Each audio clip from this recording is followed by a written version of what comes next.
Hello everyone, I am Mr. Disturbing, and I am here to help you today.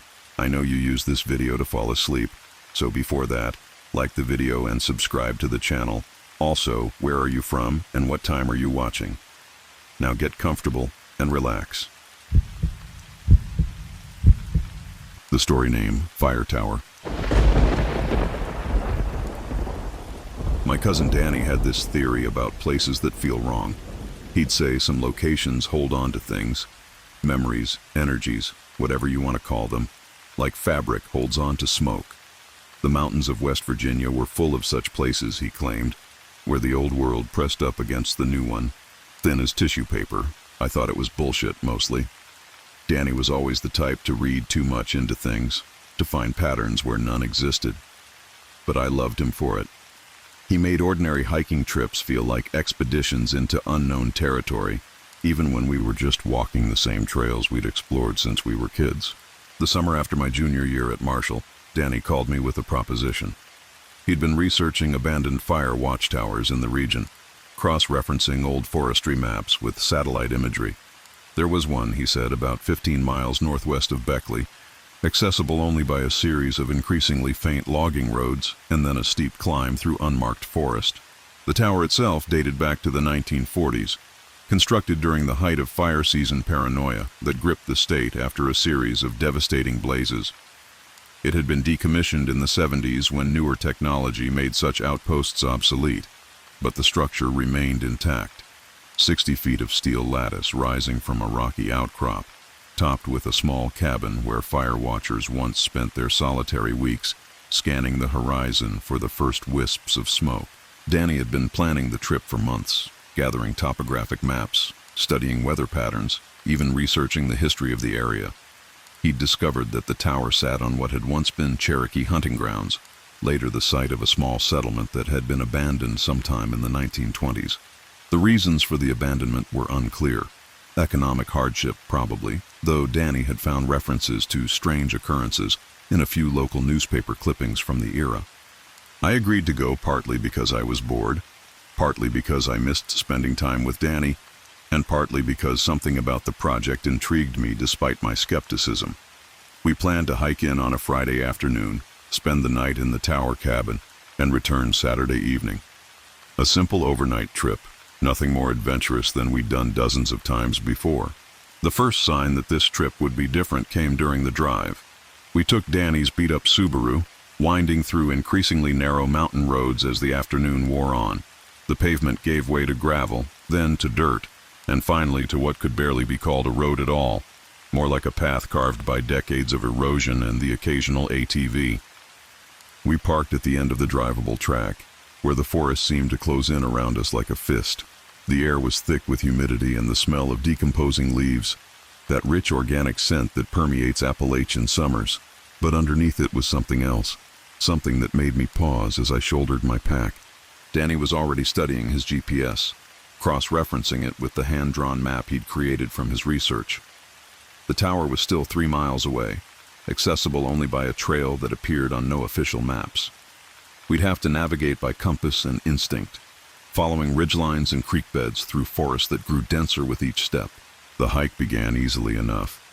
The afternoon light filtered through the canopy in golden shafts, illuminating patches of wildflowers and the occasional butterfly. We talked about college, about summer jobs, about plans for the future, normal cousin conversations, the kind we'd been having for years. But as we climbed higher, the forest began to change. The trees grew taller and closer together, their trunks dark with moisture and moss. The underbrush became thicker, more aggressive, catching at our clothes and gear with thorny fingers. The bird songs that had accompanied our early steps gradually faded, replaced by an unsettling quiet that seemed to absorb our voices. I noticed it first when Danny stopped talking mid-sentence, his head tilted as if listening to something I couldn't hear. When I asked what was wrong, he shook his head and resumed walking. But I could see the tension in his shoulders, the way his eyes kept scanning the trees around us. The trail, such as it was, became increasingly difficult to follow. We found ourselves pushing through dense thickets, scrambling over fallen logs, navigating around massive boulders that seemed to have been deliberately placed to block our path.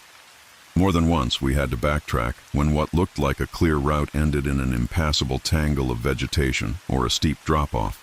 It was during one of these false starts that we found the first bone charm. I was the one who spotted it, a flash of white against the dark bark of an enormous oak tree. At first glance it looked like debris, maybe a piece of trash blown by the wind. But as I got closer I could see it was something else entirely. Small bones, maybe from a bird or rodent, had been carefully arranged and bound together with what looked like sinew or plant fiber. The construction was intricate, almost artistic, with the bones forming a rough spiral pattern that seemed to draw the eye inward. It hung from a low branch by a strand of the same material, swaying gently in the still air. Danny approached as I stood staring at the thing, his face a mixture of curiosity and unease. He'd seen similar constructions before, he said, during his research into Appalachian folk practices. Some were protective charms meant to ward off evil spirits or bad luck. Others were markers, warnings to stay away from sacred or dangerous places. But this one was different. The bones were too clean, too precisely arranged, and there was something about the way it moved, the way it seemed to catch and hold the light, that made my skin crawl. I suggested we leave it alone and continue on our way, but Danny was already pulling out his phone to take pictures. As he photographed the charm from different angles, I noticed something else. The forest around us had grown completely silent. No bird songs, no insect buzz, no rustle of leaves in the wind. Even our footsteps seemed muffled, as if the air itself had thickened. We found 3 more charms over the next mile, each one hanging from a different tree, each one slightly different in construction but similar in its unsettling presence. They seemed to mark a path of sorts, though whether they were meant to guide travelers or warn them away was impossible to say. The sun was beginning to set by the time we reached the base of the tower. The structure rose from a rocky clearing like a metal skeleton, its steel beams dark against the orange sky. Up close it was more imposing than I'd expected, the lattice work creating a complex pattern of shadows that shifted and moved as we walked around its base. The cabin at the top was small, maybe 8 feet by 10 feet, with windows on all sides and a door that faced east. A metal staircase spiraled up the inside of the tower, though several of the steps were missing or bent, victims of decades of weather and neglect. Danny tested the stairs carefully, bouncing his weight on each step before committing to it. The metal groaned and creaked, but held. I followed, my hands gripping the railing so tightly my knuckles went white. Heights had never bothered me before, but something about this tower, this place, made every step feel precarious. The cabin itself was in surprisingly good condition. The windows were intact, though dirty, and the floorboards were solid despite their age. Someone had been here recently. There were signs of previous visitors in the form of empty beer cans and cigarette butts, but also stranger things. Symbols carved into the wooden walls, strange arrangements of stones and sticks, and in one corner, another bone charm. This one much larger and more elaborate than the ones we'd found on the trail. Danny set up his sleeping bag near the center of the cabin while I claimed the corner farthest from the bone charm. We ate a simple dinner of trail mix and energy bars as the sun disappeared behind the mountains, painting the sky in shades of red and purple that seemed too intense, too saturated. As darkness fell, we used flashlights to explore the cabin more thoroughly. The carved symbols were everywhere once you knew to look for them, scratched into the window frames, etched into the floorboards, burned into the wooden walls with what looked like a hot poker. Some were recognizable as basic protection symbols, the kind you might find in any book on folk magic. Others were more complex, more personal, as if each visitor had left their own mark, their own attempt to ward off whatever they'd encountered in this place. I was examining one particularly intricate carving when I heard Danny's sharp intake of breath. He was standing at the eastern window, his flashlight beam pointed down at the forest below. When I joined him, I saw what had caught his attention. Lights were moving through the trees, not the steady beam of flashlights or the flickering glow of campfires, but something else. Pale, cold light that seemed to drift between the trunks like fog, pulsing gently as it moved. There were dozens of them, scattered throughout the forest as far as we could see. We watched in fascination and growing unease as the lights danced through the darkness below us. They moved with no apparent pattern, sometimes clustering together, sometimes spreading out in a loose line. Occasionally, one would pause directly below the tower, pulsing brighter for a moment before continuing on its way. Danny whispered something about foxfire or swamp gas, natural phenomena that could create similar effects. But his voice lacked conviction, and I could see in his face the same creeping dread that was settling into my own chest. These lights were too coordinated, too purposeful to be random natural occurrences. We watched for what felt like hours, though it was probably only 30 or 40 minutes. Gradually, the lights began to fade, winking out one by one until the forest returned to its normal darkness. But the feeling of being watched, of being surrounded by something vast and unknowable, remained. We tried to sleep, but the cabin seemed to amplify every sound from the forest below. The creaking of branches, the scurrying of small animals, the distant call of night birds, all of it seemed magnified and somehow threatening. Every few minutes, one of us would sit up, convinced we'd heard something that didn't belong. I must have dozed off sometime after midnight because I was awakened by Danny's voice calling my name. But something was wrong. The voice was coming from outside the cabin, from somewhere down in the forest.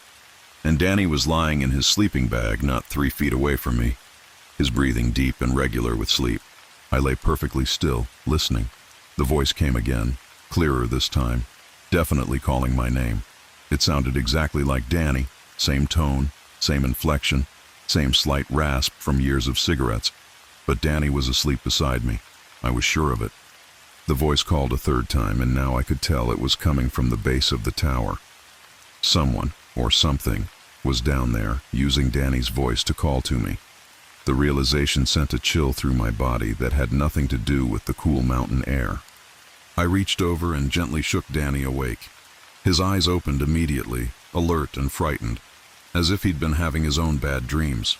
I pressed a finger to my lips and pointed toward the eastern window. We crept to the window together, careful to stay in the shadows.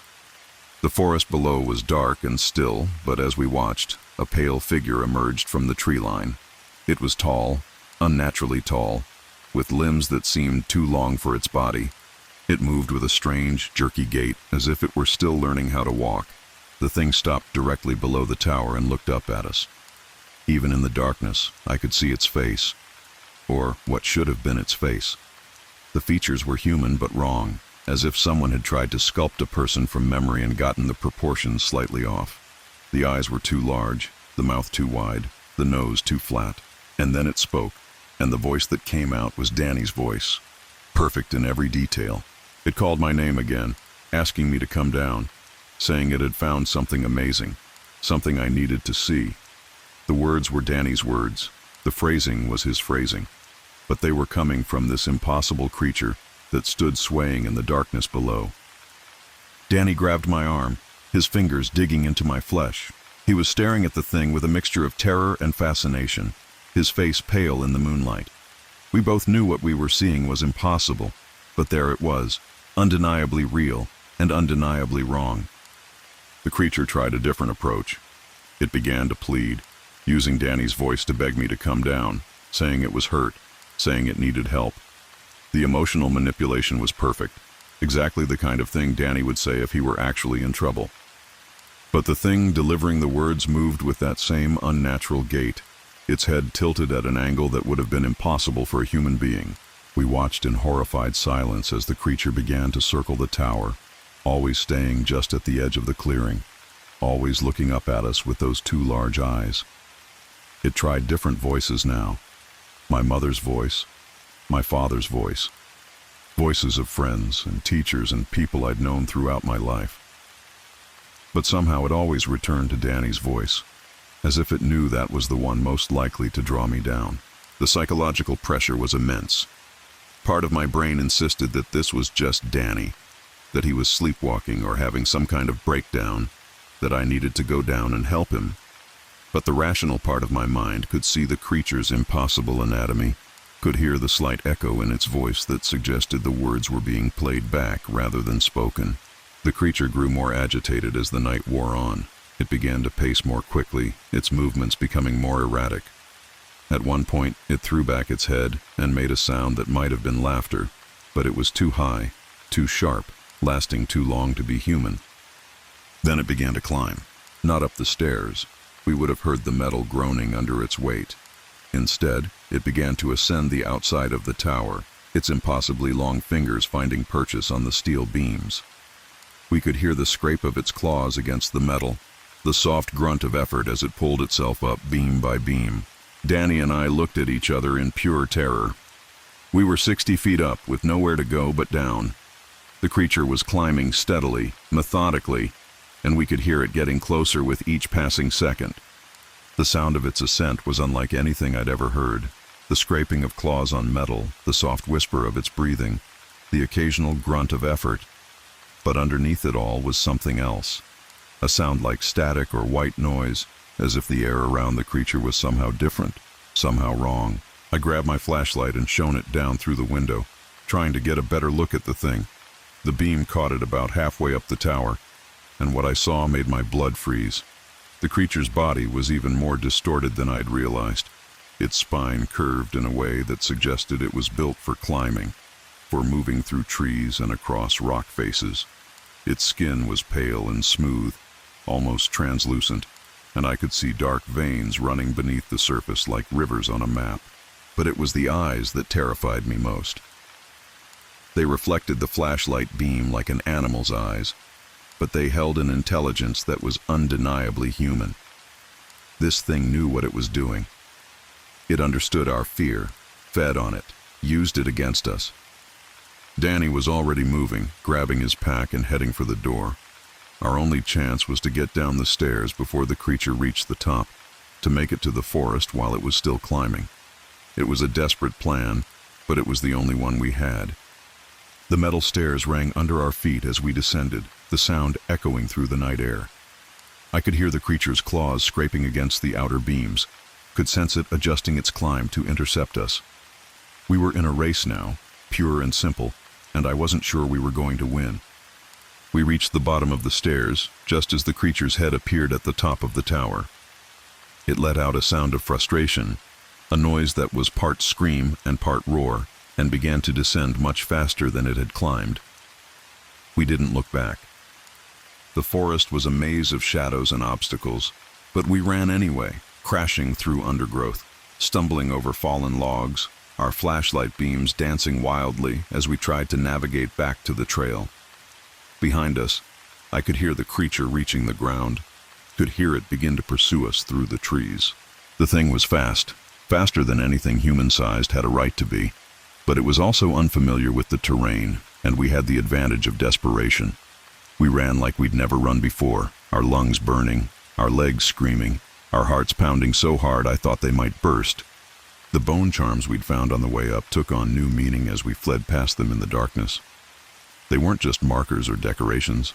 They were warnings, attempts by previous visitors to mark the boundaries of something dangerous, something that shouldn't be disturbed. We ran for what felt like hours, though it was probably only minutes. The creature's pursuit was relentless but not consistent.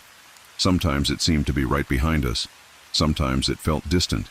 It was as if it were playing with us, letting us think we were escaping before closing the distance again. But gradually the sounds of pursuit faded. The scraping of claws on bark, the crash of branches, the inhuman sounds of effort and frustration. All of it grew fainter and fainter until we could no longer be sure we were being followed at all. We didn't stop running until we reached the car. Danny's hands were shaking so badly he couldn't get the key in the ignition, and I had to take over. We drove in silence, not speaking until we were back on paved roads, back in the world of streetlights and civilization. Even then, we barely talked about what we'd seen. What could we say? That we'd encountered something impossible, something that challenged every assumption we had about the natural world. That we'd been hunted by a creature that could perfectly mimic human voices, that could climb sheer surfaces and move through the forest like a predator. We agreed to tell no one, at least not directly. Danny would continue his research, he said, but more carefully now. He'd look into the history of the area, try to find other accounts of similar encounters. He'd study the bone charms we'd photographed, try to understand their purpose and origin. I went back to my normal life, but the experience had changed something fundamental in my relationship with the world. I found myself listening more carefully to voices, looking more closely at shadows, paying attention to the subtle signs that something might not be quite what it seemed. Danny called me a few weeks later with what he'd learned. The area around the tower had a long history of strange disappearances, going back to the Cherokee who'd first named the place. The word they'd used translated roughly to the place where voices lie, and their legends spoke of a creature that could steal voices, could use them to lure the unwary into the deep forest. The white settlers who'd later established the small community in the area had their own stories, tales of travelers who'd been led astray by the voices of loved ones, of hunters who'd followed familiar calls deeper and deeper into the mountains until they were never seen again. The abandonment of the settlement in the 1920s had coincided with a rash of disappearances, all of them involving people who'd last been seen heading into the forest after hearing someone calling their name. The fire tower itself had been built on the site of an old Cherokee sacred ground, a place where the tribe had performed ceremonies meant to keep the voice stealer at bay. The tower's construction had disrupted those protections, and the watchmen who'd been stationed there had reported increasingly disturbing experiences. Several had quit without explanation, and one had been found at the bottom of the tower, apparently having fallen or jumped from the cabin above. The tower had been decommissioned, not because of advances in technology, but because no one could be convinced to staff it. The official records cited equipment failures and communication problems, but Danny had found unofficial reports that painted a very different picture. Watchmen who'd heard voices calling from the forest, who'd seen lights moving through the trees, who'd reported feeling watched and followed whenever they ventured outside the cabin. The bone charms, Danny had learned, were indeed protective devices, created by locals who'd learned to recognize the signs of the creature's presence. They were meant to mark safe paths, to warn travelers away from dangerous areas, to provide some small measure of protection against something that couldn't be fought or reasoned with. As for the creature itself, the descriptions were consistent across cultures and time periods. Something tall and pale, with limbs too long for its body and eyes too large for its face. Something that moved wrong, that climbed impossible surfaces, that could perfectly mimic any voice it had heard. Something that fed on fear and confusion, that used our own connections to each other against us. I never went back to that part of the mountains, and I never will. But sometimes, late at night, I find myself listening to the voices around me with new attention, wondering if what I'm hearing is real or just an echo, just a perfect playback of something I've heard before. The thing is still out there, I'm sure of it, still climbing through the trees, still calling out with stolen voices, still waiting for someone to be curious enough or foolish enough to answer. And every time I hear someone call my name when I'm alone in the woods, every time I hear a voice that sounds just a little too perfect, just a little too much like a recording, I remember that night in the tower, and I know to keep walking, to never look back, to never answer the call. Because some voices aren't meant to be trusted, and some places are meant to be left alone. The mountains keep their secrets for a reason, and some of those secrets are better left undisturbed. Danny learned that lesson the hard way, and so did I. But I lived to tell the story, and maybe that's enough. Maybe the telling is its own form of warning, its own kind of protection. Maybe by sharing what we saw, what we heard, what we barely escaped, we can help others recognize the signs, avoid the traps, stay safe in a world that's stranger and more dangerous than most people realize. The mountains are beautiful, but they're not safe. They're full of old things, hungry things, things that remember when the world was younger and the boundaries between the natural and supernatural were thinner. And sometimes, if you're not careful, if you don't pay attention to the warnings, you might find yourself face to face with something that shouldn't exist, something that wants nothing more than to add your voice to its collection. So listen carefully when you're alone in the woods. Trust your instincts when something feels wrong. And remember that not every voice calling your name is a voice you should follow. Some calls are meant to lead you home, and others are meant to lead you astray. The trick is knowing the difference, and sometimes the only way to learn that is to survive the encounter and live to tell the tale. The story, too, name, The Ridge Trail. I came to the Blue Ridge Mountains that October to escape the noise in my head, the kind that builds up after too many late nights at the office, Too many arguments with Sarah, too many small defeats that pile up like leaves in autumn until you can't see the ground beneath them anymore. I'd rented a cabin near Shenandoah for a week. Nothing fancy, just 4 walls and a wood stove and the promise of silence. The first 3 days passed quietly enough. I hiked the established trails, read paperbacks on the porch, and tried to remember what it felt like to breathe without counting the minutes until I had to be somewhere else. But by the 4th morning, the marked paths felt too tame, too predictable.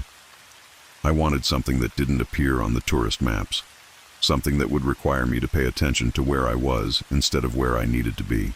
That's how I found the old fire road that wound up through the hickory and oak, past the point where the rental company's directions ended and the cell service died. The road itself was more suggestion than reality. 2 tire ruts separated by a spine of grass and wildflowers gone to seed. It climbed steadily for maybe 2 miles before it simply stopped at what had once been a turnaround, now reclaimed by sumac and Virginia creeper. I almost turned back then. Should have, probably. But something caught my eye through the trees, a flash of green metal, too geometric to be natural. I pushed through the undergrowth, branches catching at my jacket, and found myself standing before an abandoned ranger station. It was a small building, maybe 12 by 20 feet, with Forest Service green paint peeling away in long curls to reveal gray wood beneath. The windows were intact, but filmed with years of dirt and pollen. A rusty antenna tilted at an odd angle from the roof, and the wooden steps sagged under the weight of accumulated leaves. The whole structure seemed to lean slightly downhill, as if the mountain was slowly reclaiming it, one season at a time.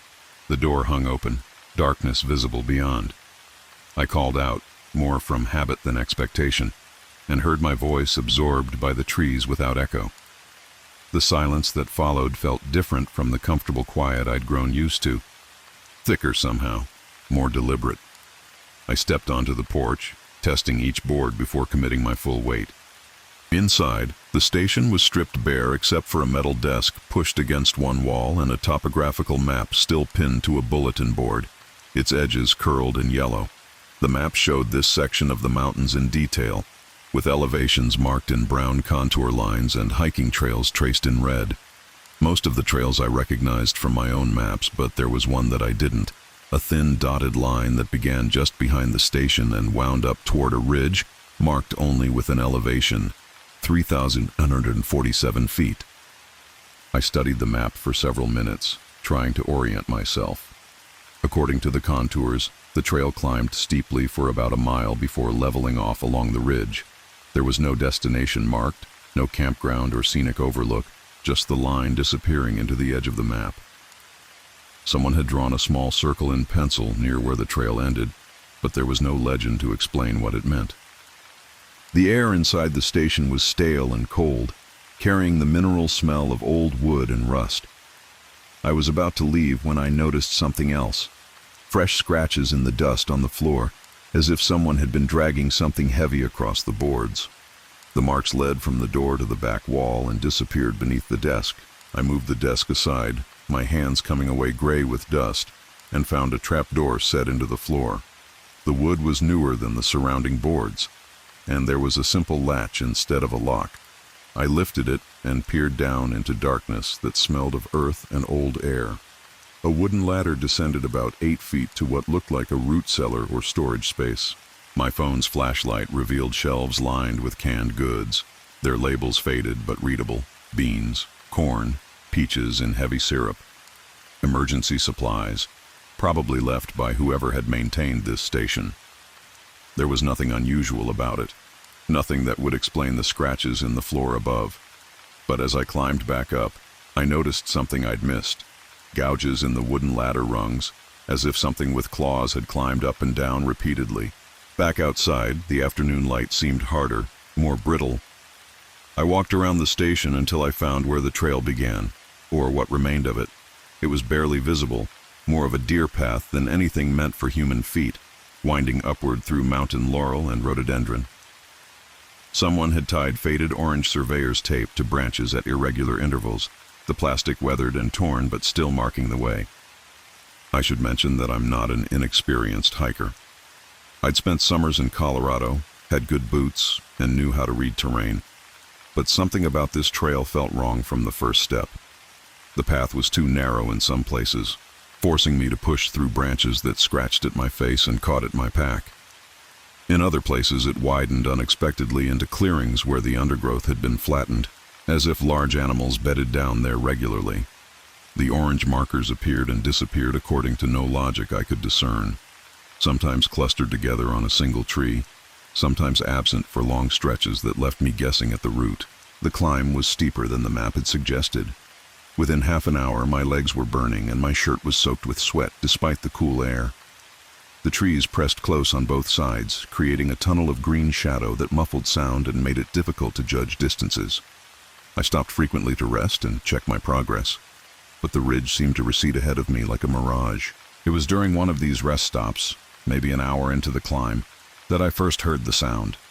It was faint and rhythmic, like someone tapping Morse code with a pencil. Tap, tap, tap, pause, tap, tap, tap, pause.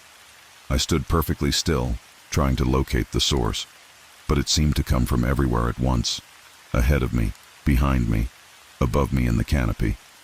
After a few minutes it stopped, leaving only the whisper of wind through leaves and the distant call of a hawk. I convinced myself it was a woodpecker, though it didn't sound quite right. Woodpeckers drum in bursts, rapid-fire attacks on dead wood. This was more measured, more deliberate. But what else could it be? The trail grew steeper, switching back and forth across the face of the ridge in tight zigzags that made my knees ache. The trees began to change as I gained elevation, the oaks and hickories giving way to stunted pines and mountain ash. The air grew thinner and colder. I could see patches of sky through the canopy now, gray-white with the promise of evening. I was beginning to wonder if I should turn back when the trail suddenly leveled off, and I found myself standing on a narrow ridge that stretched away to the north and south like the spine of some buried giant. The view was spectacular, rolling mountains extending to the horizon in shades of blue and purple, with valleys full of mist beginning to form in the gathering dusk. But I barely noticed the scenery. My attention was fixed on what lay directly ahead. The trail continued for maybe 50 yards along the ridge, before ending at what looked like a crack in the rock face. A vertical fissure, perhaps 4 feet wide and twice as tall. Someone had stacked flat stones to either side of the opening, creating a crude doorway. More orange tape was tied to the rocks, fluttering in the breeze like prayer flags. I approached slowly, the tapping sound growing louder with each step. It was definitely coming from inside the cave, echoing off stone walls in a rhythm that seemed almost like breathing. Tap, tap, tap, pause, tap, tap, tap, pause. I stopped at the entrance and called out, my voice disappearing into the darkness without response. The opening was natural, carved by water over thousands of years, but someone had clearly widened it. I could see tool marks in the stone, fresh scrapes that gleamed white against the weathered rock. A cool draft flowed from the cave mouth, carrying scents of limestone and something else, something organic and unpleasant that made me think of mushrooms growing in dark places. I should have turned around then. Every rational part of my mind was screaming at me to head back down the trail while I still had daylight. But there was something magnetic about that opening, something that pulled at me like gravity. I found myself stepping closer, then closer still, until I was standing at the threshold between light and dark. My phone's flashlight revealed a passage that sloped downward at a gentle angle, wide enough for me to walk upright, but low enough that I had to duck occasionally where the ceiling dipped. The walls were limestone, smooth in some places and rough in others, with formations that looked like frozen waterfalls and hanging curtains. Water dripped somewhere in the darkness ahead, each drop echoing like a gunshot. The tapping sound was louder now, more complex. It wasn't just one source, but several, creating overlapping rhythms that rose and fell like a percussion ensemble tuning up. I tried to count the individual voices, but lost track as they shifted and changed tempo. Sometimes they synchronized for a few beats before diverging again into chaos. I moved deeper into the cave, my light casting jumping shadows on the walls. The passage curved to the right, then left, then right again, following the natural faults in the rock. Side passages branched off at irregular intervals, some barely wide enough for a person to squeeze through. others opening into chambers that my light couldn't penetrate. It was in one of these chambers, maybe 100 yards from the entrance, that I found the first carving. It was cut into the wall at eye level, crude but deliberate, a spiral pattern that seemed to writhe in the shifting light of my phone. The lines were deep, carved with something sharp and wielded by someone with considerable strength. Below the spiral were smaller marks, scratches and gouges that might have been letters or numbers, but were too weathered to read clearly. I played my light around the chamber and found more carvings, dozens of them, covering every available surface in a mad profusion of symbols, spirals, and shapes that hurt to look at directly. Some were old, worn smooth by time and moisture. Others looked fresh, their edges sharp and white against the gray stone. There was no pattern I could discern, no logic to their placement. They seemed to have been carved by different hands over many years. A palimpsest of obsession written in stone. The tapping sounds were very loud now, coming from deeper in the cave system. I could feel them as much as hear them, vibrations that traveled through the rock and into my bones. My phone battery was down to 30%, but I kept moving, drawn by a curiosity that was rapidly becoming compulsion. The passage narrowed ahead, forcing me to crawl on hands and knees through a section where the ceiling dropped to barely 3 feet. My jacket caught on projections, and loose stones scattered under my palms. When I emerged into the next chamber, I was breathing hard and covered in limestone dust that made my throat raw. This chamber was larger than the others, roughly circular with a domed ceiling that disappeared into shadow above my head. The walls were covered with more carvings, but these were different, more complex, more deliberate. They seemed to tell a story, though I couldn't read the language. Stick figures cavorted around spirals that might have been suns or eyes. Animals, or things that might have been animals, danced in procession toward openings that could have been caves or mouths or wombs. But it was the floor that made me step back against the wall, my heart hammering in my chest. The entire surface was covered with bones. They weren't human bones, I could tell that much. They were too small, too delicate, with joints that bent in directions that seemed anatomically impossible. Some were white and clean, picked bare by whatever scavengers lived in this place. Others still had bits of fur and flesh clinging to them, dark stains spreading across the stone in patterns that looked almost intentional. The tapping sound was coming from directly ahead, where another passage led deeper into the mountain. As I stood there trying to process what I was seeing, the rhythm changed. Instead of the random percussion I'd been hearing, the sounds organized themselves into something more purposeful. 3 quick taps, pause, 3 quick taps, pause, then 5 taps, pause, 5 taps, then 7. Prime numbers. Someone, or something, was tapping out prime numbers in sequence. I backed toward the entrance to the chamber, my light sweeping across the bone-strewn floor. That's when I saw them. Footprints in the dust between the scattered remains. But they weren't human footprints. They were long and narrow, with what looked like claw marks at the tips of each toe. They led from the passage I'd come through to the one that continued deeper, as if something had been using this route regularly. The tapping stopped abruptly, leaving a silence so complete it felt like physical pressure against my eardrums. I stood frozen, listening for any sound that might tell me what was down there in the darkness. When it came, it wasn't what I expected. It was breathing.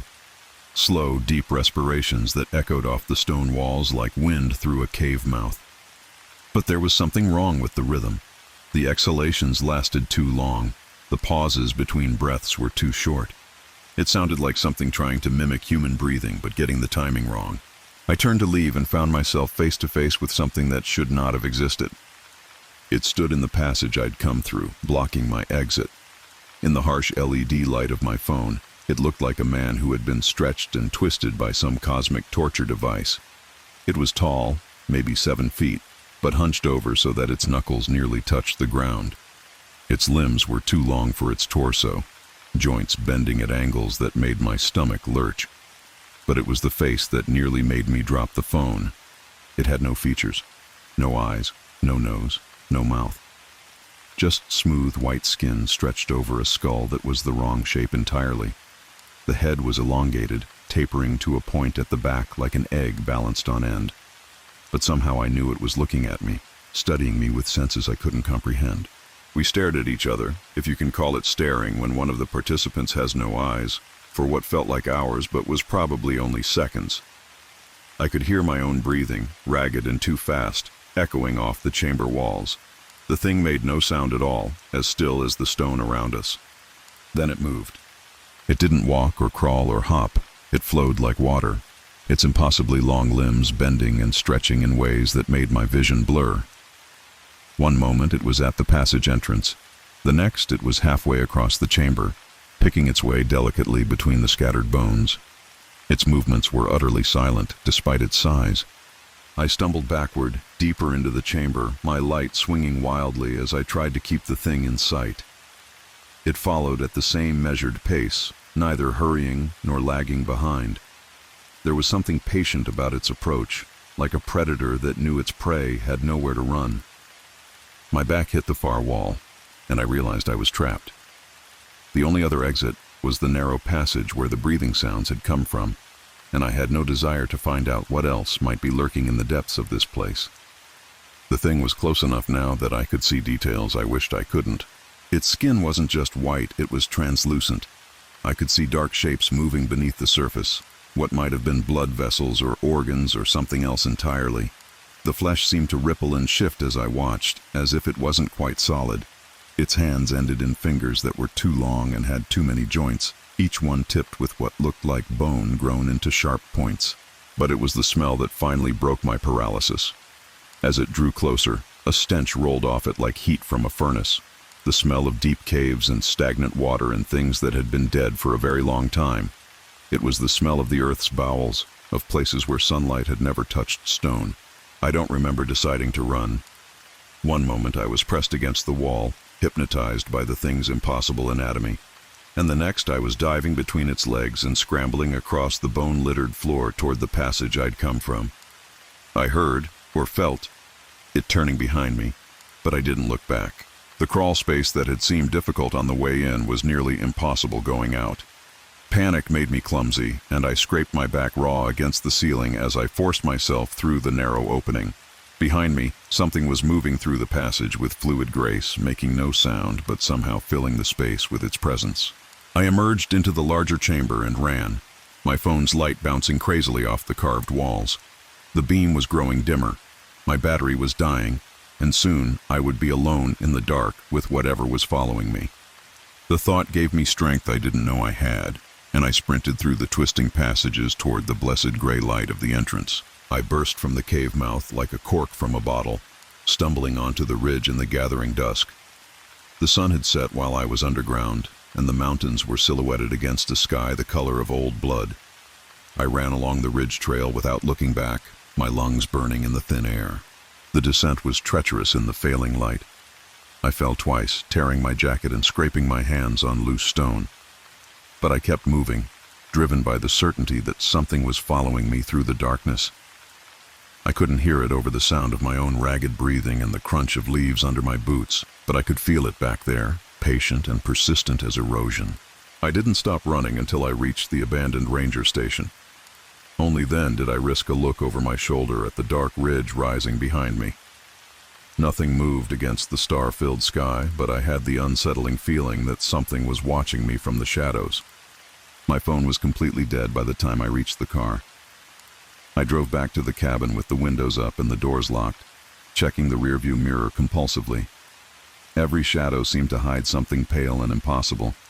Every rustle in the trees sounded like footsteps.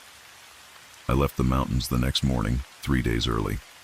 I told myself I was being ridiculous, that caves and darkness and isolation could play tricks on anyone's mind. But as I loaded my bags into the car, I found limestone dust in the pockets of my jacket and scratches on my hands that I couldn't explain. That was 6 months ago. I've tried to forget what I saw in that cave, tried to convince myself it was a hallucination brought on by stress and oxygen deprivation. But sometimes, late at night when the house is quiet, I hear that tapping sound. 3, pause, 5, pause, 7, pause, and I know something followed me home from the ridge. The worst part is the dreams. Every night I'm back in that chamber, surrounded by bones and carved symbols that seem to move when I'm not looking directly at them. And every night the pale thing gets a little closer, its eyeless face tilted toward me, as if it's trying to understand what I am. I've started keeping my phone charged, but I know it won't matter. Some darkness is too deep for any light to penetrate, and some things are better left undisturbed in the places where they've always lived. The mountains keep their secrets, and sometimes those secrets keep us. Last week I found a package on my doorstep with no return address. Inside was a piece of limestone covered with fresh carvings, spirals and symbols that hurt to look at directly. At the bottom, carved in letters I could actually read, was a single word: soon. I've been thinking about going back to the ridge, not because I want to, but because I'm starting to understand that I may not have a choice. The thing in the cave marked me somehow, claimed me as surely as if it had carved its symbols into my flesh, and sooner or later it's going to come collecting. Until then, I listen for the tapping in the walls and try not to think about what's waiting for me in the darkness beneath the mountain. The last story name, The Watcher in the Woods. I never believed in things that go bump in the night until I spent 2 weeks house-sitting for my cousin Rachel in the Appalachian Mountains. Even now, sitting in this fluorescent-lit diner 3 states away, my hands still shake when I think about what happened in that cabin. The coffee tastes like burnt rubber, but I keep drinking it because the alternative is sleep, and sleep brings dreams of scratching sounds and 4-fingered handprints pressed against glass. It started innocently enough. Rachel needed someone to watch her place while she was in Europe for work, some consulting gig that would keep her away for a month. I was between jobs, nursing a fresh breakup, and the idea of isolation in the mountains sounded like exactly what I needed. Time to think, to write, to figure out what came next. The cabin was beautiful in the photos she'd sent. Rustic timber and stone, surrounded by towering pines and hardwoods that promised the kind of silence city dwellers dream about. She'd warned me about the remoteness, no cell service for miles. The landline worked sporadically. The nearest neighbor was 7 miles down a winding dirt road that turned treacherous when it rained. But she had 2 dogs, Keeper, an elderly golden retriever with cloudy eyes and a gentle disposition, and Scout, a younger mixed breed with sharp ears and an alertness that bordered on anxiety. They'd be good company, she assured me. The perfect antidote to loneliness. The drive up took longer than expected. My GPS gave up somewhere around the 3rd unmarked fork in the road, leaving me to navigate by Rachel's hand-drawn map and increasingly unreliable road signs. The mountains seemed to swallow the late afternoon sun earlier than it should have, casting long shadows that stretched like fingers across the gravel road. When I finally pulled into the circular drive, the cabin looked smaller than in the photos, more weathered, as if the surrounding forest had been slowly reclaiming it year by year. The dogs greeted me at the door with the kind of reserved politeness animals show strangers. Keeper's tail wagged in slow, measured beats while Scout hung back, watching me with eyes that seemed to hold secrets. Rachel had left detailed instructions taped to the refrigerator, feeding schedules, emergency numbers that probably wouldn't work, and a note about the generator in case the power went out. She'd mentioned the power was unreliable, something about the old lines running through miles of forest where trees had a habit of falling across them during storms. The first few days passed in the kind of peaceful monotony I'd been craving. I established a routine: morning coffee on the back deck, afternoons reading in the living room with Keeper sprawled across my feet, evenings cooking simple meals while Scout paced the perimeter of the windows like a sentry. The silence was everything I'd hoped for, deep and complete, broken only by the whisper of wind through the pines and the occasional creak of the old house settling. But gradually, I began to notice things that felt off. The silence wasn't just peaceful, it was absolute. No bird songs, no rustling of small animals in the underbrush, no insect chorus at dusk.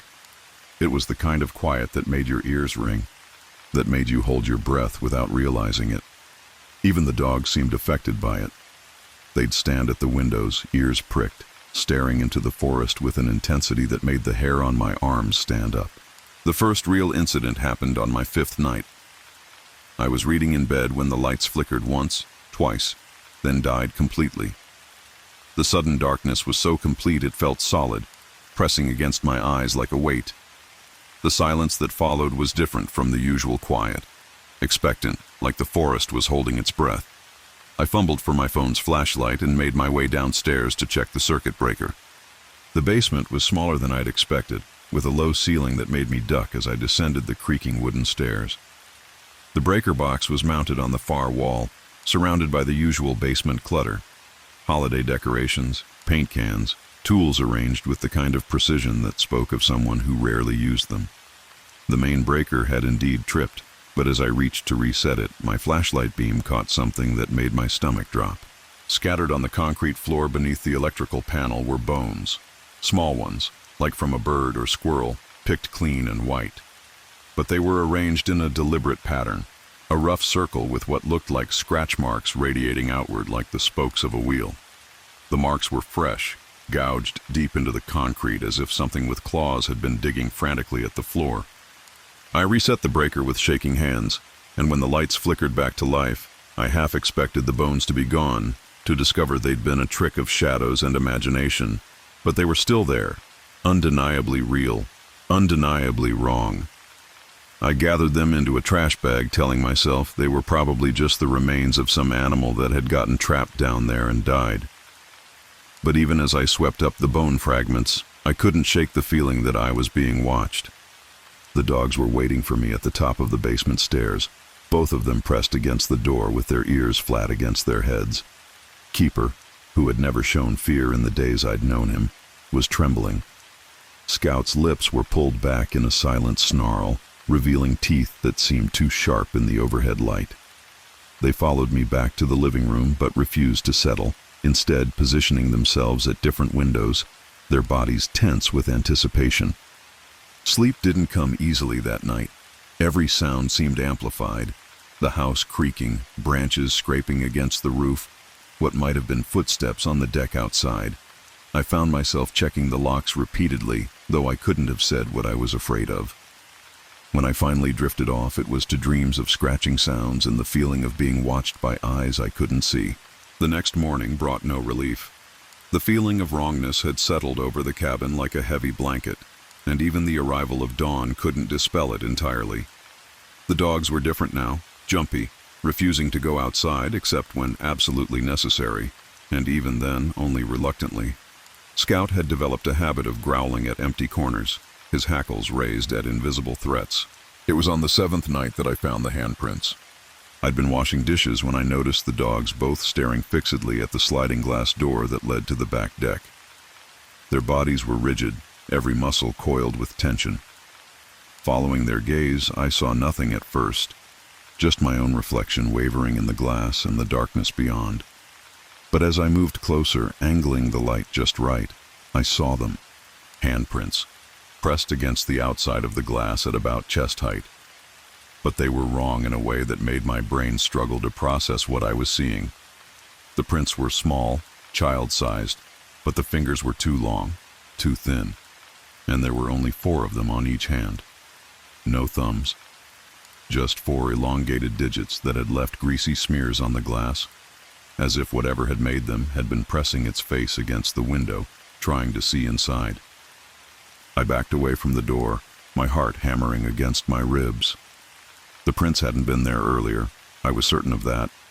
I'd been looking out that same window while making dinner, watching the sun set through the trees.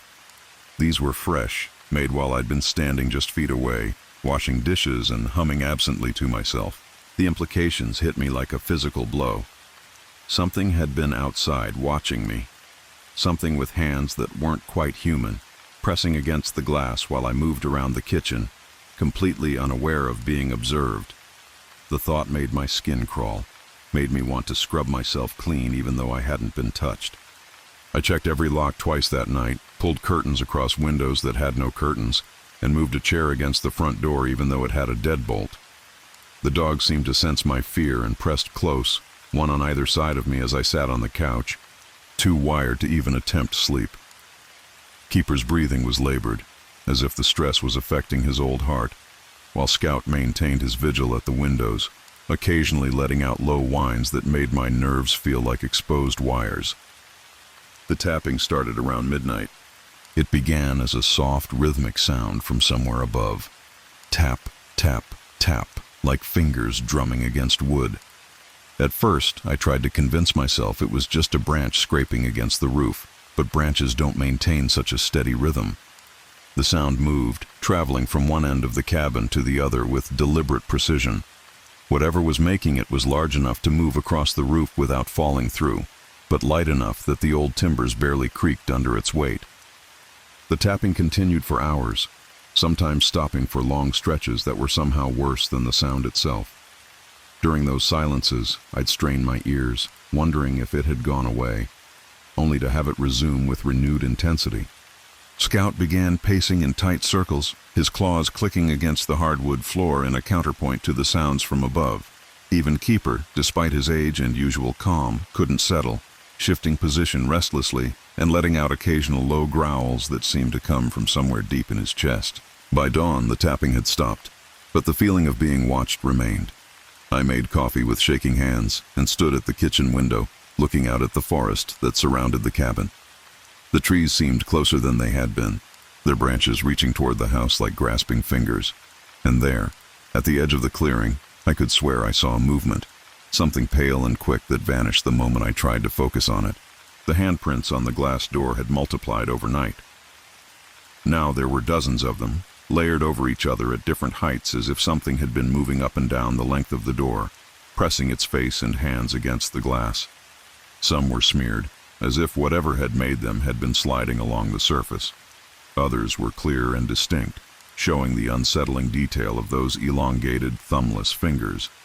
I spent that day researching the area on my laptop, using the spotty internet connection to dig into local history and folklore. What I found didn't comfort me. The mountains were full of stories about things that lived in the deep woods, creatures that were almost human but not quite, beings that watched from the shadows and left signs of their presence for those unlucky enough to find them. The Cherokee had stories about the Nunahai, the immortal people who lived in the high places and could appear human when they chose. European settlers had brought their own tales of wild men and forest spirits, but none of the stories prepared me for what I was about to discover. It was the smell that led me to it. On the 9th day, I noticed an odd odor in the kitchen, musty and organic, like damp earth and rotting leaves. I followed it to its source, tracing it to the pantry where it seemed strongest near the back wall. The pantry was narrow and deep, lined with shelves that Rachel had stocked with canned goods and dry supplies. But as I moved items aside, looking for the source of the smell, I noticed something that made my blood run cold. The back wall wasn't quite flush with the rest of the pantry. There was a gap, barely visible, running vertically along one side. When I pressed against it, the entire section moved slightly, as if it were a hidden door rather than a permanent wall. My hands shook as I cleared the shelves, stacking cans and boxes on the kitchen counter until I had enough space to work. Behind the false wall was a crawl space, narrow and low, extending back into darkness. The smell hit me like a wave when I opened it fully, that same musty odor but stronger now, mixed with something else that made my stomach turn. I grabbed a flashlight and, despite every instinct screaming at me to walk away, I crawled inside. The crawl space was maybe 3 feet high and extended back under what must have been the living room. But it was the walls that made me stop breathing entirely. Every surface, the wooden walls, the floorboards above, even the stone foundation, was covered in scratches. Hundreds of them, thousands, carved deep into the wood and stone. They covered every inch of the small space, layered over each other like desperate messages. Some were shallow, others gouged so deep they'd gone through the wood entirely. They weren't random scratches either. They formed patterns, spirals, and what looked almost like symbols or letters, though I couldn't make sense of any of it. But it wasn't just the scratches that made my skin crawl. The floor of the crawl space was littered with more bones, not just small animal bones this time, but larger ones, and things that might have been shed skin or molted shells. And there were other things, scraps of fabric that looked like they might have once been clothing, tufts of hair in colors that ranged from human blonde to something that was almost silver, and what looked like dozens of teeth, small and pointed, scattered across the floor like dropped pearls. The worst part was the feeling that whatever had made this place, whatever had carved all those desperate scratches into the wood, had been trapped here. The scratches all pointed in the same direction, toward the entrance where I was crouched. As if something had been locked in this space and had spent who knows how long trying to claw its way out. I backed out of the crawl space as quickly as I could, my heart pounding so hard I could hear it in my ears. The dogs were waiting for me in the kitchen, both of them trembling with an intensity that matched my own fear. Scout's eyes were so wide I could see white around the edges, and Keeper was making a sound I'd never heard before, a low, continuous whine that seemed to come from somewhere deep in his chest. That night, the tapping on the roof was joined by other sounds. Scratching at the walls, soft thuds against the windows, and something that might have been whispering but was too faint to make out words. The dogs refused to leave my side, pressing against me with a desperation that spoke of primal terror. I sat on the couch with a baseball bat across my knees, a pathetic weapon against whatever was circling the house, but it was all I could find, and watched the windows for any sign of movement. The handprints appeared on every window now, layered so thickly in some places that the glass was nearly opaque. Some were small, child-sized like the others, but there were larger ones too, with fingers that seemed to go on forever. And on the sliding door, pressed against the glass at eye level, was something that made my heart stop entirely. A face print. The impression of a human face pressed against the glass, but distorted, stretched, with features that were just wrong enough to fall into the uncanny valley between human and something else. The eye sockets were too large, the mouth too wide, and where the nose should have been there was just a smooth indentation. It was looking into the house, and I had the terrible certainty that it was looking directly at me. I knew I had to leave. Every instinct I possessed was screaming at me to get out, to run, to put as much distance between myself and this place as possible. But it was past midnight, and the idea of walking out to my car in the darkness, with whatever was making those sounds circling the house, seemed impossible. So I waited, counting the minutes until dawn, jumping at every sound and fighting the urge to look directly at the windows where I could sense movement in my peripheral vision. The sun seemed to take forever to rise, but when it finally did, the sound stopped abruptly. The sudden silence was almost as unsettling as the noise had been, but it gave me the window I needed to act. I threw my belongings into my suitcase with shaking hands, not caring about organization or whether I was forgetting anything. All I could think about was getting away from this place, getting the dogs to safety, and never looking back. But as I was loading my car, Scout began barking with a ferocity I'd never heard from him before. He was staring at the tree line, his entire body rigid with alarm. Following his gaze, I saw them, figures moving between the trees, pale and quick, staying just inside the shadows where the details were obscured. There were several of them, moving with a coordination that suggested intelligence, purpose. They were watching us, and I had the terrible feeling they were deciding whether to let us leave. Keeper was whimpering now, pressing against my legs with his full weight. His old body was shaking so hard I could feel it through my jeans. I scooped him up, something I wouldn't have thought possible given his size and my own slight frame, but adrenaline makes you capable of impossible things, and loaded him into the back seat. Scout jumped in after him without hesitation, both dogs huddling together in a way that spoke of shared terror. I started the car with hands that were shaking so badly I could barely turn the key. As I backed out of the driveway, I made the mistake of looking back at the cabin one last time. Every window was covered with handprints now, so many that they overlapped and blurred together into a mess of smeared glass. And there, standing on the roof at the peak of the cabin, was a figure. It was tall and thin, with limbs that seemed too long for its body.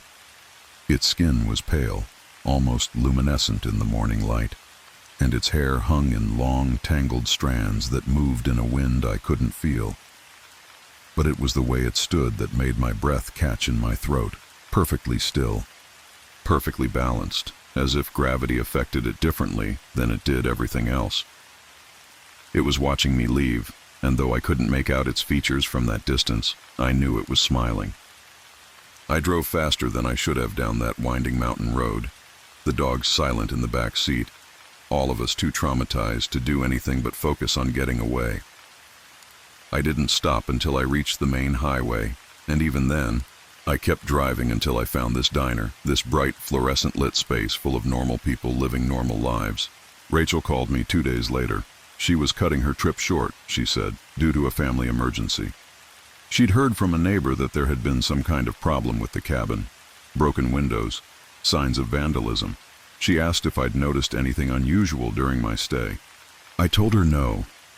I told her everything had been fine, that I'd left early because of a job opportunity that had come up suddenly. I couldn't bring myself to tell her the truth. How do you explain to someone that their home is haunted by things that shouldn't exist? How do you describe the feeling of being watched by eyes that see too much, of being marked by something that leaves four-fingered handprints on glass? The dogs are with me now. I couldn't bring myself to take them back to that place, and Rachel, distracted by whatever family crisis had called her home, was grateful that I'd offered to keep them temporarily. They're different now, jumpy, prone to staring at empty corners and whimpering at sounds only they can hear. Scout has developed a habit of positioning himself between me and doorways, as if he's protecting me from something. Keeper, despite his age, has become hypervigilant, watching the windows with an intensity that breaks my heart. Sometimes, late at night in whatever motel room I've landed in, I think I can hear them. The tapping sounds, the scratching at walls, the whisper of movement just outside the edge of perception. The dogs hear it too. Their ears prick up, their bodies tense, and they position themselves protectively around me. But when I look out the windows, there's nothing there. Just empty parking lots and the normal sounds of civilization. I tell myself it's my imagination, that the trauma of those 9 days has left me paranoid and jumpy. But deep down, I know the truth. Whatever was in those woods, whatever lived in that crawl space and left those desperate scratches in the wood, it followed us. It's patient, cunning, and it knows where we are. I keep driving, keep moving, hoping that distance will eventually break whatever connection was forged in that cabin. But sometimes when I catch a glimpse of movement in my peripheral vision, or find myself checking locks obsessively, I wonder if there's any escape from something that's learned to watch and wait. The handprints on the windows of that mountain cabin were just the beginning. The real horror is the certainty that somewhere, in the darkness just beyond the reach of streetlights and safety, something with 4 long fingers and no thumbs is still watching, still waiting, still following. And I'm starting to suspect it's not alone.